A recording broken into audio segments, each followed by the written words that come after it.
Hi everyone, welcome to Psych 385, Behavioral Psychology.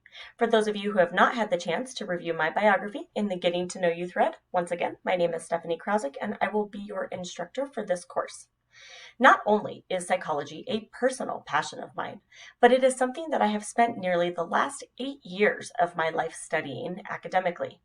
I am very close to obtaining my PhD in industrial and organizational psychology, in which I will then become a licensed organizational practitioner.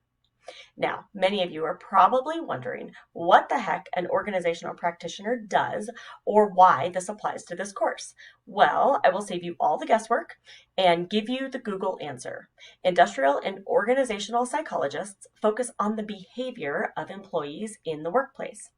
They apply psychological principles and research methods to improve the overall work environment, including performance, communication, personal satisfaction, and safety.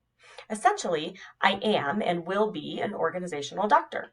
So rather than psychoanalyzing individuals in a counseling session or therapy of sort, I psychoanalyze the health of organizations, which in the end boils down to observable behavior.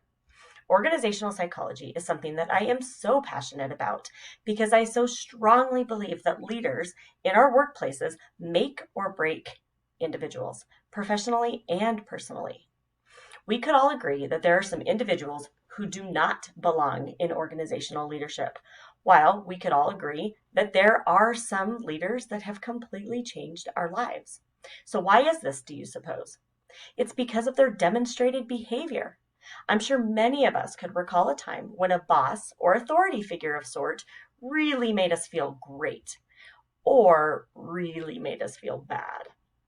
Maya Angelou stated, I've learned that people will forget what you said, people will forget what you did, but people will never forget how you made them feel. Why is this? Because cause and effect, stimulus and response, action and consequence, positive or negative, it doesn't matter. Our behavior is an outward expression of something, and that something always has a root cause. For those of us who study or practice psychology in some capacity or another, it is our job to dig deep into these root causes.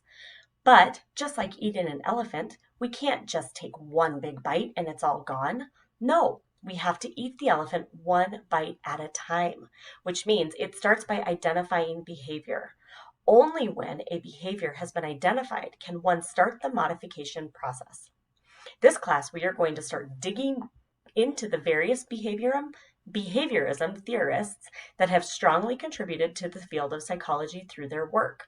We are going to take a dip into their theories, how they formed them, and assess how these theories have built upon each other over the years to offer you a very good perspective on the importance of studying behavior.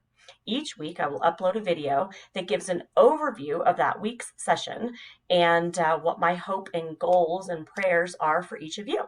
I look forward to working this class with everybody, and as always, let me know if you have any questions. You can find all of my contact information in the faculty contact link on the sidebar of Blackboard.